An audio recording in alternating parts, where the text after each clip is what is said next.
ഞാനും നീയും ഒന്നാണേ. ഭാഗം 21. മയൂരി, എന്തു പറയുന്നു? നമുക്കൊന്ന് പ്രണയിച്ചാലോ?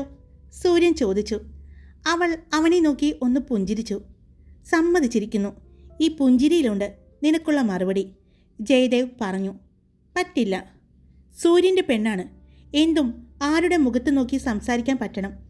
അതുകൊണ്ട് എന്നോട് പറയ്, സമ്മതാണോ ഈ സൂര്യനാരായണനെ ആരും അറിയാതെ പ്രണയിക്കാൻ? സൂര്യൻ ചോദിച്ചു. സമ്മതാണ്, മയൂരി പറഞ്ഞു. അപ്പോൾ കൊട അളിയക്കായി. ഇനി സൂര്യൻ്റെയും മയൂരിയുടെയും പിന്നെ കൂട്ടത്തിൽ ഈ ജയദേവിൻ്റെയും മാനസിയുടെയും പ്രണയകാലം കൂടി അല്ലേ? ജയദേവ് ചോദിച്ചു. അതിന് അവർ 3 പേരും ചിരിച്ചു. അല്ല, അവിടെ തട്ടമെടുത്തപ്പോൾ പ്രസാദം കിട്ടിയില്ലേ? അതിൽ ആ ഫ്ലേവറുണ്ടോ എന്ന് നോക്കിയോ നിങ്ങൾ? പെട്ടെന്ന് എന്തോ ഓർത്തതുപോലെ മാനസി ചോദിച്ചു. ഞാൻ നോക്കിയില്ല, മയൂരി പറഞ്ഞു. നോക്കിയില്ലേ? നോക്കി, എവിടെ പ്രസാദം എവിടെ? അപ്പോഴാണ് അവൾ അവളുടെ ഇടത് കൈയിൽ പിടിച്ചിരുന്ന ആ പ്രസാദം തുറന്നു നോക്കിയത്. ആ ഇലയിൽ വ്യത്യസ്തമായ ഒരു പൂവ് കണ്ടതും, ഇതാണോ ആ പൂവ്? അത്ഭുതത്തോടു കൂടി ആ പൂവ് എടുത്തുകൊണ്ട് മയൂരി ചോദിച്ചു. അറിയില്ല, പക്ഷെ ഈ പൂവ് ഞാൻ കണ്ടിട്ടില്ല. എൻ്റെ പ്രസാദത്തിലൊന്നും ഉണ്ടായിരുന്നില്ല, ജയദേവ് പറഞ്ഞു. ഇത് തന്നെയാണോ ആ പൂവ് എന്ന് എങ്ങനെ അറിയും? അല്ല സൂര്യ, നിന്റെ എവിടെ? ജയദേവ് ചോദിച്ചതും, അത് മയൂരിയുടെ കയ്യിലുണ്ട്, സൂര്യൻ പറഞ്ഞു. സൂര്യൻ കൊടുത്ത ആ പ്രസാദം ഒന്ന് തുറന്നു നോക്കി. മയൂരി അതിലും ആ പൂ കണ്ടതും അവർ, അപ്പോൾ ഈ 2 പ്രസാദത്തിലും അതുണ്ടല്ലേ? ഏയ്, അപ്പോൾ ഇതാവാൻ സാധ്യതയില്ല, ജയദേവ് പറഞ്ഞു. ചേച്ചി എന്ന് വിളിച്ചുകൊണ്ട് അപ്പോഴാണ് ഗീത വന്നത്. ഞാൻ തട്ടത്തിന് പേര് കൊടുത്തിട്ടുണ്ടായിരുന്നു, കിട്ടിയില്ലേ? ഗീത ചോദിച്ചു. കിട്ടി. അവിടെ വെച്ച് കാണാൻ പറ്റിയില്ല, ഭയങ്കര കോടമഞ്ഞായിരുന്നു. പിന്നെ എൻ്റെ കൂട്ടുകാരും വന്നിട്ടുണ്ടായിരുന്നേ, അതാണ് കേട്ടോ ചേച്ചി, ഗീത പറഞ്ഞു. എനിക്ക് ആ പൂവ് കിട്ടിയില്ല ചേച്ചി, വിഷമത്തോടെ ഗീത പറഞ്ഞു. ഗീത, ആ പൂവ് എങ്ങനെ ഇരിക്കുന്ന പൂവാണ്? താൻ കണ്ടിട്ടുണ്ടോ? മാനസി ചോദിച്ചു. കണ്ടിട്ടുണ്ട് മേഡം. അത് ഇങ്ങോട്ട് വാ, ഞാൻ കാണിച്ചു തരാം എന്ന് പറഞ്ഞുകൊണ്ട് ഗീത അവരെയും കൊണ്ട് ആ പടികൾക്ക് താഴെ അവിടെയുള്ള വലിയൊരു ബോർഡിൻ്റെ അടുത്തേക്കാണ് കൊണ്ടുപോയത്. ആ ബോർഡിൽ ആ പൂവിനെക്കുറിച്ച് എഴുതിയിരിക്കുന്നു. ദാ ആ കാണുന്നതാണ് ആ പൂവിൻ്റെ ചിത്രം. ഗീത കാണിച്ചു കൊടുത്തപ്പോൾ അത് മയൂരി തൻ്റെ കയ്യിലെ പ്രസാദത്തിൽ ഇരിക്കുന്ന ആ പൂവിലേക്ക് നോക്കി. അതിൻ്റെ പേര് അവിടെ എഴുതിയിട്ടുണ്ടായിരുന്നു. പൂക്കളിലൂടെ നമ്മുടെ മഹത്തായ ഭൂതകാലത്തെ ഓർമ്മിപ്പിക്കുന്ന കടമ്പ് പുഷ്പം. കടമ്പ ഇന്ത്യയിലെ പവിത്രവും നിഗൂഢമായ വൃക്ഷങ്ങളിൽ ഒന്നാണ്. പലപ്പോഴും ജ്ഞാനത്തിനും ഉദാത്തമായ സ്നേഹത്തിനും വേണ്ടി നിലകൊള്ളുന്നു. ഇത് വലുതായി വളരുകയും മഴക്കാലത്ത് പൂക്കുകയും ചെറിയ വൃത്താകൃതിയിലുള്ള മഞ്ഞപ്പൂക്കൾ പുറപ്പെടുവിക്കുകയും ചെയ്യുന്നു. മത്തുപിടിപ്പിക്കുന്ന മണം. കടമ്പ് പുഷ്പത്തിന് ഇന്ത്യയിൽ സമ്പന്നമായ ഒരു ചരിത്രമുണ്ട്. പുരാണങ്ങൾ, മതം, കടമ്പ രാജവംശം എന്നിവയുമായി ബന്ധപ്പെട്ടിരിക്കുന്നു. ഇന്ത്യൻ പുരാണങ്ങളിൽ കടമ്പ വൃക്ഷം ശ്രീകൃഷ്ണനോടും രാധയോടും ബന്ധപ്പെട്ടിരിക്കുന്നു. വൃന്ദാവനത്തിൽ കടമ്പ വൃക്ഷത്തിന് കീഴിൽ കൃഷ്ണൻ തൻ്റെ ദിവ്യപ്രവർത്തികൾ ചെയ്യുകയും ഓടക്കുഴൽ വാഴിക്കുകയും ചെയ്തു എന്ന് പറയപ്പെടുന്നു. ദക്ഷിണേന്ത്യയിൽ പാർവതീദേവിയും കടമ്പ വൃക്ഷവും ബന്ധപ്പെട്ടിരിക്കുന്നു. ഭാഗവത പുരാണത്തിൽ കടമ്പ വൃക്ഷത്തെക്കുറിച്ച് പരാമർശിക്കുന്നുണ്ട്. ഹൈന്ദവ പാരമ്പര്യത്തിൽ കടമ്പ വൃക്ഷം വിശുദ്ധിയായി കാണപ്പെടുന്നു. ഹൈന്ദവ പാരമ്പര്യത്തിലെ ഒരു നക്ഷത്രമായ ശതഭിഷയെ പ്രതിനിധീകരിക്കുന്നതാണ് കടമ്പ് വൃക്ഷമെന്ന് പറയപ്പെടുന്നു. കദംബ രാജവംശം ഇന്നത്തെ കർണാടകയിലെ ബനവാസിയിൽ നിന്ന് 345 CE മുതൽ 525 CE വരെ ഭരിച്ചു. കദംബ രാജവംശം കദംബ വൃക്ഷത്തിൻ്റെയും ഹിന്ദു ദേവനായ സുബ്രഹ്മണ്യനെയും ആരാധിച്ചിരുന്നു. ബ്രിട്ടീഷ് ഭരണകാലത്ത് ഇന്ത്യയിലെ നാട്ടുരാജ്യമായ അറ്റ്മല്ലിക് സംസ്ഥാനത്തിൻ്റെ ചിഹ്നമായിരുന്നു കദംബ് പുഷ്പം. കദംബ വൃക്ഷത്തിൻ്റെ പൂക്കൾ നൂറ്റാണ്ടുകളുമായി പരമ്പരാഗത വൈദ്യശാസ്ത്രത്തിൽ, പ്രത്യേകിച്ച് ആയുർവേദത്തിൽ ഉപയോഗിച്ചു വരുന്നു. ഈ പൂക്കൾ സുഗന്ധദ്രവ്യങ്ങളും മറ്റ് സുഗന്ധദ്രവ്യങ്ങളും നിർമ്മിക്കാനും ഉപയോഗിക്കുന്നു. ഇത് ദേവീപൂജയ്ക്ക് സ്പെഷ്യലായിട്ടാണ് ഉപയോഗിക്കുന്നത്. ഇത് കിട്ടുന്നവർക്ക് ദേവി അനുഗ്രഹം ഉണ്ടാകും എന്നാണ് പറയുന്നത്. ഗീത പറഞ്ഞതും ജയദേവനും മാനസിയും സൂര്യനെയും മയൂരിയെയും നോക്കി. ഗീത, ഈ പൂവാണോ അതെന്ന് നോക്കിക്കേ എന്ന് പറഞ്ഞ് സൂര്യൻ മയൂരിയുടെ കയ്യിലിരുന്ന പ്രസാദം നിവർത്തി കാണിച്ചു. അത് കണ്ടതും ഗീതയുടെ കണ്ണുകൾ വിടർന്നു. അതെ, ഇതാണ്, ഈ പൂവ് തന്നെയാണ്. ഇത് സാറിന് കിട്ടിയതാണോ? ഗീത സന്തോഷത്തോടെ ചോദിച്ചു. എനിക്ക് മാത്രമല്ല, മയൂരിക്കും കിട്ടിയിട്ടുണ്ട്. സൂര്യൻ പറഞ്ഞതും മയൂരി അവളുടെ മറ്റു കയ്യിലുണ്ടായിരുന്ന ആ പ്രസാദം കൂടി കാണിച്ചു കൊടുത്തു. ദേവിയുടെ അനുഗ്രഹം രണ്ടുപേർക്കും ഉണ്ട് കേട്ടോ. ഇത് അങ്ങനെയൊന്നും കിട്ടാറില്ല. രണ്ടുപേർക്കും ഒരുമിച്ച് കിട്ടിയിരിക്കുന്നു. ദേവിയുടെ അനുഗ്രഹം ഉണ്ടാവട്ടെ. വളരെ സന്തോഷത്തോടെ ഗീത പറയുന്നത് കേട്ടപ്പോൾ അവളുടെ ആ സന്തോഷം അവർ 4 പേരിലേക്കും വന്നു.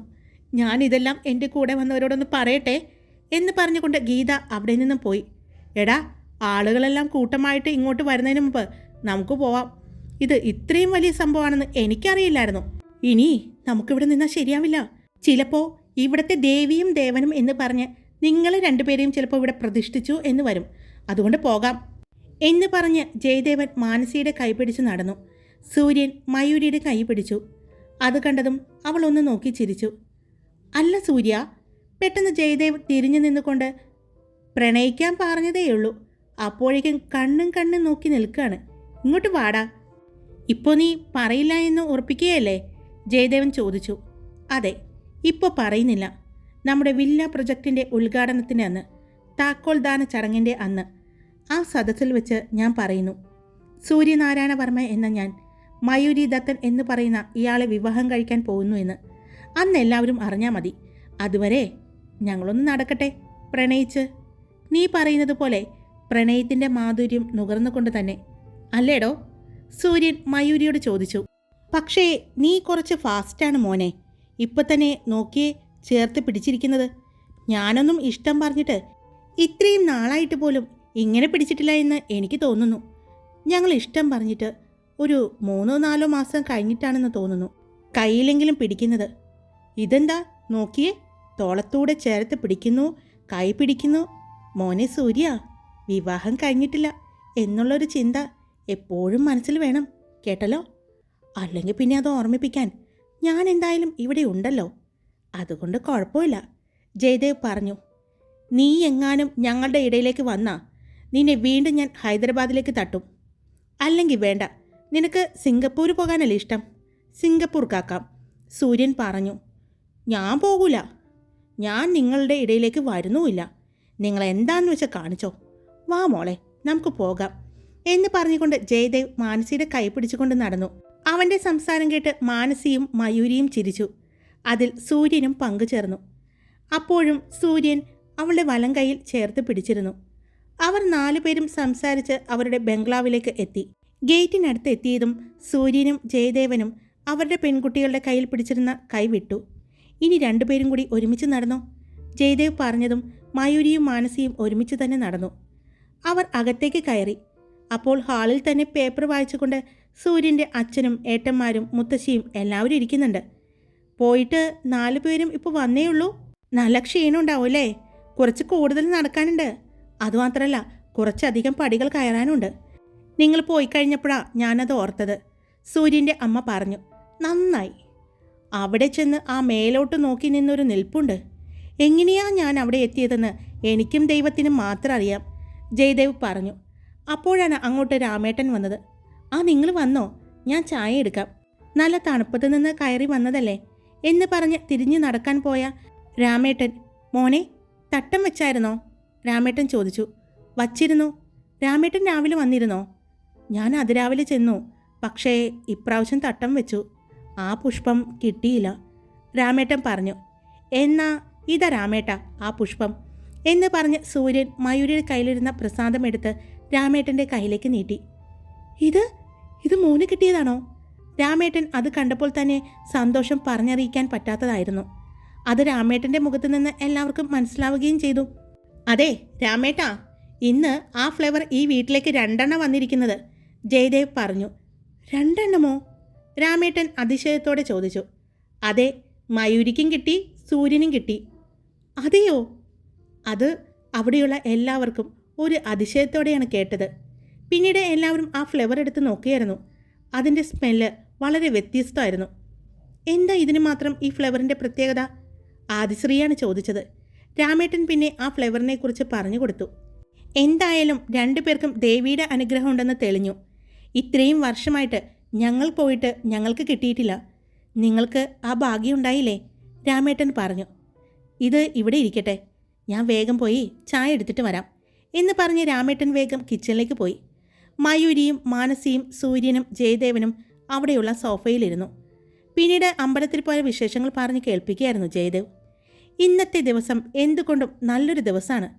പുതിയ പുതിയ തീരുമാനങ്ങൾ, പുതിയ പുതിയ ബന്ധങ്ങൾ, പുതിയ അറിവുകൾ. ജയദേവ് പറയുമ്പോൾ അവൻ സൂര്യൻ്റെ മുഖത്തേക്ക് നോക്കി. സൂര്യൻ മയൂരിയെയും. മയൂരിയുടെ കയ്യിൽ മാനസി പിടിച്ചിട്ടുണ്ട്. രണ്ടുപേരുടെയും ചുണ്ടിൽ ഒരു ചെറിയ പുഞ്ചിരി ഉണ്ടായിരുന്നു.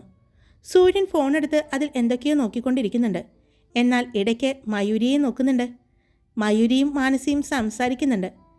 അവളുടെ ചുണ്ടുകൾ അനങ്ങുന്നതും അവളുടെ കണ്ണുകളിലെ ഭാവവും ഇടയ്ക്കിടെ മുന്നിലേക്ക് വരുന്ന മുടികൾ മാടി ഒതുക്കി കൊടുക്കുന്നതും എല്ലാം സൂര്യൻ നോക്കിയിരുന്നു. ആ സമയത്താണ് മുകളിൽ നിന്നും ആർച്ചയും അവളുടെ കൂട്ടുകാരും ഇറങ്ങി വരുന്നത്. ആർച്ച വരുന്നത് കണ്ടതും സൂര്യനെ ഒന്ന് തോണ്ടി. നിനക്ക് കട്ട് തിന്നാൻ ശീലമില്ലാട്ടോ. നോക്കി, ഇങ്ങനെയൊന്നും നോക്കല്ലേ, ആൾക്കാർക്ക് സംശയം വരും. ഞാൻ നിനക്ക് പഠിപ്പിച്ചു തരാം എങ്ങനെയാ നോക്കേണ്ടതെന്ന്. ഞാനും ദേ മാനസിയും ഇഷ്ടത്തിലാണെന്ന് ഒരു കുഞ്ഞു പോലും അറിഞ്ഞിട്ടില്ലല്ലോ. അത് ഞങ്ങളുടെ കഴിവാണ്. അല്ലാതെ ഇതുപോലെ നീ നോക്കി നിന്നാ ഇപ്പം തന്നെ എല്ലാവരും അറിയും. സൂര്യൻ്റെ അടുത്തിരുന്ന് ജയദേവൻ പതിയെ പറഞ്ഞു. നീ എൻ്റെ കൊച്ചിൻ്റെ ചെവി കടിച്ചെടുക്കുകയാണോടാ? മുത്തശ്ശി ചോദിച്ചു. പിന്നെ കടിച്ചെടുക്കാൻ പറ്റിയ ചെവി, അത് വേറെ ആരെങ്കിലും കടിച്ചെടുത്തോളും. ജയദേവ് മയൂരിയെ നോക്കി പിന്നെ സൂര്യനെയും നോക്കിക്കൊണ്ട് പറഞ്ഞു. ജയദേവനും സൂര്യനും ഇരുന്ന ആ സോഫയിൽ ആർച്ച വന്നിരുന്നു. അവളുടെ ഫ്രണ്ട്സ് മറ്റു 2 സോഫയിലുമായി ഇരുന്നു. അപ്പോഴേക്കും രാമേട്ടൻ അങ്ങോട്ട് ചായയുമായിട്ട് വന്നു. ആർച്ചയെയും കൂട്ടുകാരെയും കാണാത്തത് കൊണ്ട് അവർക്കുള്ള ചായ എടുത്തിട്ടുണ്ടായിരുന്നില്ല. രാമേട്ടൻ സൂര്യനും ജയദേവനും കൊടുത്ത് തിരിയാൻ പോയതും ആർച്ച, ഞാനിവിടെ ഇരിക്കുന്നത് നിങ്ങൾ കാണുന്നില്ലേ? അവൾ ചോദിച്ചു. അത് കേട്ടതും രാമേട്ടൻ, അത് ഞാൻ മോളെ നിങ്ങൾക്ക് കൊണ്ടുവന്നതല്ല, ഇവർ പുറത്തുനിന്ന് വന്നതല്ലേ, അതുകൊണ്ട് ഞാൻ ഇവർക്ക് മാത്രമേ ചായ എടുത്തുകൊണ്ട് വന്നത്. അതെന്താ, ഈ ചായ സ്പെഷ്യലാണോ? ഞങ്ങൾക്ക് കുടിക്കാൻ പാടില്ലാത്ത എന്തെങ്കിലും ആണോ? ആർച്ച ചോദിച്ചു. അങ്ങനെയൊന്നുമില്ല മോളെ, ഞാൻ ദേ ഇപ്പോൾ കൊണ്ടുവന്ന് തരാം. ഇത് മാനസി മോൾക്കും മയൂരി മോൾക്കും ഉള്ളതാണ്. അവർ അധികം ഷുഗർ കഴിക്കില്ല. പിന്നെ 2 പേർക്കും ജിഞ്ചർ ടീ ആണ് കൊണ്ടുവന്നിരിക്കുന്നത്. രാമേട്ടൻ പറഞ്ഞു. അതെന്താ, ഞാനും ജിഞ്ചർ ടീ കുടിക്കും, ഇങ്ങോട്ട് തന്നേക്ക് എന്ന് പറഞ്ഞ് ആർച്ച ധാർഷ്ട്യത്തോടെ അത് വാങ്ങിയെടുക്കുമ്പോൾ അവിടെയുണ്ടായിരുന്ന ആർക്കും അത് ഇഷ്ടപ്പെട്ടില്ല. മറ്റൊരു ഗ്ലാസ്സുമായിട്ട് രാമേട്ടൻ മാനസിയുടെയും മയൂരിയുടെയും അടുത്തേക്ക് ചെന്നു. രാമേട്ടാ, ഇത് അവർക്ക് കൊടുത്തോളൂ, ഞങ്ങൾക്ക് പിന്നെ മതി, മയൂരി പറഞ്ഞു. അല്ല മോളെ, ഞാൻ ദേ ഇപ്പോൾ എടുത്തുകൊണ്ട് വരാം, എന്തായാലും ആ കുട്ടിക്ക് കൂടി കൊടുക്കണമല്ലോ എന്ന് പറഞ്ഞ് രാമേട്ടൻ വേഗം തന്നെ കിച്ചണിലേക്ക് പോയി. ആർച്ച വാശി പിടിച്ച് വാങ്ങിയതാണെങ്കിലും അവൾക്കത് കുടിക്കാൻ പറ്റുന്നുണ്ടായിരുന്നില്ല. അവൾക്ക് ഇഷ്ടപ്പെട്ടില്ല. ഇത് എന്ത് ടീയാണ്? അയ്യേ, വായിൽ വയ്ക്കാൻ കൊള്ളില്ല, അവൾ പറഞ്ഞു. നിന്നോട് പറഞ്ഞതല്ലേ അത് ജിഞ്ചർ ടീ ആണെന്ന്. ഞങ്ങൾക്ക് 4 പേർക്കും ജിഞ്ചർ ഇഷ്ടമുള്ളത് കൊണ്ടാണ് രാമേട്ടൻ അത് കൊണ്ടുവന്നത്. അത് നീ വാശി പിടിച്ച് വാങ്ങിയെടുത്തതല്ലേ? അല്പം ദേഷ്യത്തോടെ സൂര്യൻ പറഞ്ഞു. അവൻ മയൂരിയെ നോക്കിയതും മയൂരി പേടിയോടെ അവനെ നോക്കുന്നത് കണ്ടതും അവൻ കണ്ണുകൾ അവളിൽ നിന്നും മാറ്റി. മോളെ, ജിഞ്ചർ ടീ കുടിച്ചോ, നല്ലതാ ശരീരത്തിന്. ജിഞ്ചർ ഒരു ഔഷധം കൂടിയാണ് പല അസുഖങ്ങൾക്കും, മുത്തശ്ശി അർത്ഥം വെച്ചതുപോലെ പറഞ്ഞു. അത് ശരിയാ മുത്തശ്ശി പറഞ്ഞത്, പല അസുഖങ്ങൾക്കും മരുന്ന് കണ്ടുപിടിച്ചിട്ടില്ല. പക്ഷേ ഈ ജിഞ്ചർ അത് ഒരു 1.5 മെഡിസിനാണ്. കുടിച്ചോ, നല്ലതാ, ജയദേവ് ആർച്ചയെ നോക്കിക്കൊണ്ട് പറഞ്ഞു. ചേച്ചി, ഞങ്ങളുടെ ഒപ്പം പുറത്തേക്ക് വരാമോ? അങ്ങോട്ട് ഓടി വന്നുകൊണ്ട് കുട്ടികൾ മയൂരിയുടെ കയ്യിൽ പിടിച്ചുകൊണ്ട് ചോദിച്ചു. എന്താ? ഒന്ന് വാ ചേച്ചി, ഇന്നലെ മഴയായതുകൊണ്ടേ പുറത്തേക്ക് ഇറങ്ങാൻ പറ്റിയില്ല. ഇന്ന് നമുക്കൊന്ന് പുറത്തേക്ക് ഇറങ്ങാം. ഇവിടെ താഴേക്ക് പോയാൽ നല്ല ഓറഞ്ച് തോട്ടമുണ്ട്, അത് മാത്രമല്ല റെഡ് ബെറിയും ഉണ്ട്, ധരൻ പറഞ്ഞു. അപ്പോഴേക്കും രാമേട്ടൻ അങ്ങോട്ട് വന്നു. മോളെ, ഇതാ ചായ എന്ന് പറഞ്ഞ് ചായ രാമേട്ടൻ കൊടുക്കുമ്പോൾ കുട്ടികൾ പറഞ്ഞത് രാമേട്ടൻ കേട്ടിരുന്നു. ശരിയാ മോളെ, ഇന്നലെ മഴയായതുകൊണ്ട് ഒന്നും കാണാൻ പറ്റിയില്ലല്ലോ, ഒന്ന് പോയി കണ്ടിട്ട് വാ, നല്ല രസമാണ്, എല്ലാവർക്കും ഇഷ്ടപ്പെടും. ഇന്നാവുമ്പോൾ അവിടെ പണിക്കാരുണ്ട്, ഓറഞ്ചും റെഡ് ബെറിയും എല്ലാം പറിക്കുന്നുണ്ട്, രാമേട്ടൻ പറഞ്ഞു. അതെയോ, എന്നാൽ നമുക്ക് എല്ലാവർക്കും കൂടി പോവാം. അത് കേട്ട് സീതാലക്ഷ്മി പറഞ്ഞു. രാമേട്ടാ, റെഡ് ബെറിയും ഓറഞ്ചൊന്നും പുറത്തേക്ക് കൊടുക്കണ്ട കേട്ടോ, ഞങ്ങൾക്ക് കൊണ്ടുപോകാൻ വേണം. അത് ഇന്നലെ തന്നെ സാറ് പറഞ്ഞിട്ടുണ്ടായിരുന്നു. ഞാനിപ്പോൾ വിളവെടുക്കുന്നത് ഒന്നും കൊണ്ടുപോകാൻ വരണ്ട എന്ന് പറഞ്ഞിട്ടുണ്ട് മോളെ, രാമേട്ടൻ പറഞ്ഞു. എന്നാൽ പിന്നെ നമുക്കൊന്ന് നടന്നിട്ട് വരാല്ലേ എന്ന് പറഞ്ഞ് ഓരോരുത്തരായി എണീറ്റു. ദത്തനും ശ്രീയും മയൂരിയുടെ അടുത്തേക്ക് വന്നു. മോളെ, ഈ ഡ്രസ്സ് മാറിയിട്ട് വാ, നമുക്ക് ഒരുമിച്ച് പോകാം, ദത്തൻ പറഞ്ഞു. അങ്കിൾ, ആൻറ്റി, നടന്നു, ഞങ്ങൾ വരാം. റൂമിൽ ഒരാളെ കുത്തിപ്പൊക്കാനുണ്ട്. ഞങ്ങൾ ആളെയും കൂട്ടിയിട്ട് വരാം, മാനസി പറഞ്ഞു. അതാരാണെന്ന് എല്ലാവർക്കും മനസ്സിലായതുകൊണ്ട് എല്ലാവരും ചിരിച്ചു. എന്നാൽ നമുക്ക് നടക്കാം, അവർ വന്നോളും എന്ന് പറഞ്ഞ് എല്ലാവരും എഴുന്നേറ്റിട്ടും സൂര്യൻ സോഫയിൽ തന്നെ ഇരിക്കുന്നത് കണ്ട്, സൂര്യ, നീ വരുന്നില്ലേ? വേദവ് ചോദിച്ചു. ഇല്ലേട്ടാ, എനിക്കൊരു വീഡിയോ കോൾ ഉണ്ട്, അത് കഴിഞ്ഞിട്ട് ഞാൻ വന്നേക്കാം, സൂര്യൻ പറഞ്ഞുകൊണ്ട് മയൂരിയെയാണ് നോക്കിയത്. എടാ ജയ, നീ വരുന്നില്ലേ? അടുത്തത് ജയദേവിനോടാണ് ചോദിച്ചത്. ഇല്ല, ഈ വീഡിയോ കോളിലേ ഞാനും ഉണ്ട്, ജയദേവ് പറഞ്ഞതും സൂര്യൻ അവനെ ഒന്ന് കൂർപ്പിച്ചു നോക്കി. അല്ല, നിങ്ങൾ വരുന്നില്ലേ? ആർച്ചയെയും കൂട്ടുകാരെയും നോക്കി രക്ഷ ചോദിച്ചു. ഞങ്ങളില്ല, ആ ചെടികളുടെ ഇടയിലൂടെ നടന്ന എന്തെങ്കിലും ഇൻഫെക്ഷൻ വരും, അതുമാത്രമല്ല എനിക്ക് ഈ തണുപ്പിൽ നടന്ന തോട്ട് പെയിൻ വരും, ആർച്ച പറഞ്ഞു. എന്നാൽ പിന്നെ മോളെന്തിനാ ഊട്ടിയിലേക്ക് വന്നത്? നിനക്കറിയാൻ പാടില്ലായിരുന്നോ ഇവിടെ തണുപ്പാണെന്ന്? ജയദേവ് ചോദിച്ചു. ആ ചോദ്യം അവൾക്ക് ഇഷ്ടമായില്ല എന്ന് അവളുടെ മുഖത്തു നിന്ന് തന്നെ മനസ്സിലായി. മതി മതി, ഇഷ്ടമുള്ളവർ വന്നാൽ മതി. എന്നാൽ ശരി, നിങ്ങളെല്ലാവരും കൂടി വന്നാൽ മതി എന്ന് പറഞ്ഞ് സൂര്യനെയും ജയദേവിനെയും നോക്കിക്കൊണ്ട് എല്ലാവരും പുറത്തേക്ക് പോയി. മുത്തശ്ശിയെ സൂര്യൻ്റെ അമ്മയാണ് കൊണ്ടുപോയത്. അവർ പോയതും മാനസിയും മയൂരിയും കൂടി മുകളിലേക്ക് കയറിപ്പോയി. സൂര്യ, നീ പുറത്തേക്ക് പോകുന്നുണ്ടോ? ആർച്ച ചോദിച്ചു. ഇല്ല, ഇന്നിപ്പോൾ പോകുന്നില്ല. ഉച്ച കഴിഞ്ഞിട്ട് ഞങ്ങളുടെ ഇൻറ്റീരിയർ ഡിസൈനിൻ്റെ ഭാഗമായിട്ട് ഞങ്ങൾ പുറത്തേക്ക് പോകുന്നുണ്ട്. ഞാൻ മാത്രമല്ല, ഞങ്ങൾ കുറച്ച് പേര് പോകുന്നുണ്ട്. എന്നാ ഞങ്ങൾ കൂടി വരട്ടെ? ആർച്ച ചോദിച്ചു. മോളെ, അവിടെ ഇതിലും തണുപ്പാണ്, കാരണം അത് കുറച്ച് മലയുടെ മുകളിലാണ് ആ വീട്. അവിടേക്ക് പോകുമ്പോൾ ഒട്ടും പറ്റാതെ വരും തണുപ്പ്. അപ്പോൾ തോട്ട് പെയിൻ നിനക്ക് കൂടില്ലേ? ജയദേവ് ചോദിച്ചു. അവൾക്ക് ജയദേവിനെ വലിച്ചു കീറാനുള്ള ദേഷ്യം തോന്നിയിരുന്നു അപ്പോൾ. അത് അപ്പോഴേക്കും ചെറിയ രീതിയിൽ വെയിലൊക്കെ വരുന്നല്ലോ, അപ്പോൾ ഈ തണുപ്പും കുറയും, ദീപ്തി പറഞ്ഞു. സോറി ആർച്ച, ഞങ്ങൾ പിക്നിക്കിൻ്റെ ഭാഗമായിട്ടല്ല പോകുന്നത്. ഇവിടുന്ന് ആരെയും കൊണ്ടുപോകുന്നില്ല. ഞങ്ങൾ അവിടെ പോകുന്നത് ഞങ്ങളുടെ വർക്കിൻ്റെ കാര്യത്തിനാണ്. അതുകൊണ്ട് വേറെ ആരെയും ഞങ്ങൾ കൊണ്ടുപോകുന്നില്ല, സൂര്യൻ പറഞ്ഞുകൊണ്ട് മുകളിലേക്ക് കയറിപ്പോയി. അപ്പോൾ ശരി, ഞങ്ങൾ പോയിട്ട് വരാട്ടോ. ഇന്ന് ലേറ്റ് ആവുകയാണെങ്കിൽ ഞങ്ങൾ അവിടെ സ്റ്റേ ചെയ്യോട്ടോ, ജയദേവ് ആർച്ചയെയും കൂട്ടുകാരെയും നോക്കിക്കൊണ്ട് പറഞ്ഞു. സൂര്യൻ്റെ പുറകെ തന്നെ അവനും കയറിപ്പോയി. നീ എന്തിനാ നിനക്ക് തണുപ്പ് പറ്റില്ല എന്നൊക്കെ പറഞ്ഞത്? വല്ല കാര്യമുണ്ടായിരുന്നോ? അത് മാത്രമോ, അവരുടെ ഒപ്പം പോവായിരുന്നില്ലേ? അതെല്ലാം കാണാൻ നല്ല രസമായിരുന്നില്ലേ?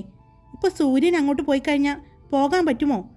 നീ ഒന്നും ആലോചിക്കാതെ പറയല്ലേ എൻ്റെ ആർച്ച, അവളുടെ കൂട്ടുകാരികൾ അവളെ വഴക്ക് പറഞ്ഞു. എന്നാൽ മയൂരിയും മാനസിയും റൂമിലേക്ക് ചെല്ലുമ്പോൾ അവർ പോയപ്പോൾ എങ്ങനെയായിരുന്നോ അതുപോലെ തന്നെ ഭവ്യ കിടന്നുറങ്ങുന്നുണ്ട്. മാനസി ചെന്നതും അവൾ പുതച്ചിരുന്ന ക്വൽറ്റ് എടുത്തുയർത്തി. അതുയർത്തിയതും ഭവ്യയുടെ രൂപം കണ്ട് മയൂരിയും മാനസിയും പരസ്പരം നോക്കി. ആ ക്വൽറ്റിനുള്ളിൽ തന്നെ മറ്റൊരു ക്വൽറ്റ് കൊണ്ട് പുതച്ച് മൂടിയാണ് കിടക്കുന്നത്. ഇവളെ കൊണ്ട് ഞാൻ തോറ്റു, എൻ്റെ ദൈവമേ എന്ന് പറഞ്ഞ് അവർ അതും വലിച്ചൂരി മാറ്റി. മയൂരി തണുത്തിരുന്ന അവളുടെ കൈയെടുത്ത് ഭവ്യയുടെ മുഖത്തേക്ക് വച്ചതും അയ്യോ എന്നുള്ള ഒരു ഒച്ചയോടെ അവൾ എഴുന്നേറ്റു. എന്തു തണുപ്പാട്, നിനക്കെന്താടി ഭ്രാന്താണോ? നീ എന്തിനാ എൻ്റെ മുഖത്ത് ഐസ് വെച്ചത്? ഭവ്യ ചോദിച്ചു. ഐസ് അല്ലടി പെണ്ണേ, ഞാൻ എൻ്റെ കൈയാ വെച്ചത്. നിന്റെ കൈ ഫ്രീസറിൽ നിന്ന് എടുത്തു കൊണ്ടുവന്നതാണോ? ഭവ്യ ചോദിച്ചു. അതിനുള്ള തണുപ്പൊന്നുമില്ല. ദേ, എല്ലാവരും കൂടി തോട്ടത്തിലേക്ക് പോയിട്ടുണ്ട്, നമുക്കും പോവാം അങ്ങോട്ട്. അവിടെ റെഡ് ബെറിയും ഓറഞ്ചും ഹാർവെസ്റ്റ് ചെയ്യുന്നുണ്ട്, നമുക്ക് പോകാം. ഞാനില്ല. അതെ, ഇനിയും നീ ഇങ്ങനെ കിടക്കാനാണ് ഉദ്ദേശമെങ്കിൽ സൂര്യൻ സാറിൻ്റെ വായിലിരിക്കുന്നത് നീ കേൾക്കേണ്ടി വരും. ഇന്ന് ഉച്ച കഴിഞ്ഞിട്ട് നമുക്ക് ഇവരുടെ ആ ബംഗ്ലാവിലേക്ക് പോകാനുള്ളതാണ്. നമ്മൾ ഇൻറ്റീരിയർ ഡിസൈൻ നോക്കാൻ വേണ്ടിയാണ് ഇങ്ങോട്ട് വന്നത്, അത് നീ മറന്നു പോകരുത്. മയൂരി പറഞ്ഞതും അവൾ മുഖമുയർത്തി നോക്കി. എനിക്ക് തണുപ്പ് താങ്ങാൻ പറ്റാഞ്ഞിട്ടാ. നീ തണുപ്പ് തണുപ്പ് എന്ന് പറഞ്ഞിരുന്നിട്ടാ. നോക്കിയേ, നീ എഴുന്നേറ്റ് ഫ്രഷായി ആ ചെറു ചൂടുവെള്ളത്തിൽ ഒന്ന് മുഖമൊക്കെ കഴുകിയിട്ട് വാ. അപ്പോൾ തന്നെ നിൻ്റെ ഈ തണുപ്പൊക്കെ പോകും. പിന്നെ പുറത്തേക്ക് നടക്കുമ്പോൾ നമ്മുടെ ബോഡി ഈ തണുപ്പുമായിട്ട് ഒന്ന് അറ്റാച്ചാവും, അപ്പോൾ പിന്നെ പ്രശ്നം ഉണ്ടാവില്ല, മയൂരി പറഞ്ഞു. ആണോ? പിന്നല്ലാതെ. മാനസിയും അത് ശരിവെച്ചു. നീ അപ്പോഴേക്കും ഫ്രഷായിട്ട് വാ, ഇവിടെ 2 കൂടിയില്ലേ, ഞാൻ അവരെ പോയി വിളിച്ചിട്ട് വരാം എന്ന് പറഞ്ഞ് മാനസി കെവിനെയും ശ്രീരാഗിനെയും വിളിക്കാൻ വേണ്ടി പോയി. ബെഡെല്ലാം കുടഞ്ഞ് വിരിച്ചു കൊണ്ടിരുന്ന മയൂരിയുടെ കയ്യിൽ വന്ന് ഒരാൾ വലിച്ചു കൊണ്ടു പോകുന്നത് തിരിഞ്ഞു നോക്കിയ മയൂരി സൂര്യനാണ് എന്ന് കണ്ടതും തിരിഞ്ഞ് വാഷ്റൂമിലേക്ക് നോക്കി. ഭവ്യ കണ്ടോ എന്നാണ് അവൾ നോക്കുന്നത്. ഇതെങ്ങോട്ടായി പോകുന്നത്? പോകുന്നതിൻ്റെ ഇടയിൽ അവൾ ചോദിക്കുന്നുണ്ട്. സൂര്യൻ അവളെയും കൊണ്ട് മുകളിലെ പടികൾ കയറി. അപ്പോഴാണ് അവൾക്ക് ഇതിന് മുകളിലേക്കും പോകാം എന്ന് മനസ്സിലായത്. അവിടെ ചെന്നതും അവൻ ഒരു ഡോറ് തുറന്നു. അതിലേക്ക് മയൂരിയെയും കൊണ്ട് കയറി ഡോറടച്ചു. ഇത് ഇത് എന്താ സൂര്യൻ സാർ ഈ കാണിക്കുന്നേ? അവൾ ചോദിച്ചു. ഞാനൊന്നും കാണിച്ചില്ലല്ലോ. ഡോർ അടച്ച സൂര്യൻ അവളുടെ അടുത്തേക്ക് നടന്നു വരുന്നത് കണ്ട് അതനുസരിച്ച് അവൾ പിന്നിലേക്ക് പോകുന്നുണ്ട്. ഞാൻ പോട്ടെ, അവിടെ മാനസിയും ഭവിയും എല്ലാം എന്നെ അന്വേഷിക്കും, അവൾ പറഞ്ഞു. അന്വേഷിക്കട്ടെ? അതെ, ഒരു കാര്യം പറയാനുണ്ട് എനിക്ക്, അവൻ പറഞ്ഞു. എന്താ സാർ? അവൾ ചോദിച്ചു. എനിക്ക് പറയാനുള്ളതാ, നീ ഇപ്പോൾ പറഞ്ഞതിൽ തന്നെയുണ്ട്. എന്ത്? അവൾ ചോദിച്ചു. ഞാൻ നിന്നെ ഇഷ്ടമാണെന്ന് പറഞ്ഞു, നീ തിരിച്ച് എന്നെ ഇഷ്ടമാണെന്ന് പറഞ്ഞു. നമ്മൾ വീട്ടിൽ പറയാൻ പോയപ്പോൾ വേണ്ട, കുറച്ചുകൂടി നമ്മളൊന്ന് അടുത്തിട്ട് മതിയെന്ന് നമ്മൾ തീരുമാനിച്ചു അല്ലേ? സൂര്യൻ ചോദിച്ചു. അതെ, അവൾ പറഞ്ഞു. ഇപ്പോൾ നീ ഇഷ്ടപ്പെടുന്ന നിന്റെ പുരുഷനും ഞാൻ ഇഷ്ടപ്പെടുന്ന എൻ്റെ പെണ്ണുമാണ്. അപ്പോൾ എന്നെ സാറെന്നാണോ വിളിക്കേണ്ടത്? അവൻ ചോദിച്ചു. പിന്നെ ഞാൻ എന്താ വിളിക്കേണ്ടത്? അവൾ ചോദിച്ചു. അത് നിന്റെ ഇഷ്ടം. നിനക്ക് ഈ സാർ എന്ന് വിളിക്കാതെ മറ്റെന്ത് വേണമെങ്കിലും എന്നെ വിളിക്കാം, അവൻ പറഞ്ഞു. അത് പിന്നെ? ഏത് പിന്നെ? അവൻ ചോദിച്ചുകൊണ്ട് അവളുടെ അടുത്തേക്ക് ചെന്നതും പെട്ടെന്ന് അവൾ ഒരു വിൻഡോയിൽ തട്ടി നിന്നു. സൂര്യൻ അവളുടെ ഇടതുവശത്ത് ആ വിൻഡോയിലേക്ക് കൈവച്ചു. അവൾ വലതുവശത്ത് കൂടി നീങ്ങാൻ പോയതും സൂര്യൻ അവിടെയും കൈവച്ചു. ഇപ്പോൾ അവൻ്റെ 2 കൈക്കുള്ളിലും അവൾ നിൽക്കുകയാണ്. അവളുടെ മുഖം താഴ്ന്നു. പറയ്, എന്നെ എന്താ വിളിക്കാൻ പോകുന്നത്? അത് എനിക്കറിയില്ല എന്താ വിളിക്കേണ്ടതെന്ന്. ഹായ്, ഞാനാണ് കാർത്തിക. ഞാനേ വീണ്ടും നിങ്ങൾക്ക് ഒരു ടാസ്ക് തരാണേ. എനിക്ക് ആലോചിച്ചിട്ട് ഒരു പിടിയും കിട്ടാത്തത് കൊണ്ടാണ്. മയൂരി സൂര്യനാരായണനെ എന്തായിരിക്കും വിളിക്കേണ്ടത്? ആ പേരൊന്ന് കമൻറ്റ് ചെയ്യാവോ? നിങ്ങളുടെ മനസ്സിൽ തോന്നുന്ന ഈ സൂര്യനാരായണൻ എന്ന പേരിന് പറ്റുന്ന ഒരു ക്യൂട്ടായിട്ടുള്ള പേര്, റൊമാൻറ്റിക് ആയിട്ടുള്ളൊരു പേര് ഒന്ന് കമൻറ്റ് ചെയ്തോളൂ കേട്ടോ. അതിൽ നിന്നും സൂര്യന് പറ്റുന്ന പേര് നമുക്ക് സെലക്ട് ചെയ്തെടുക്കാം.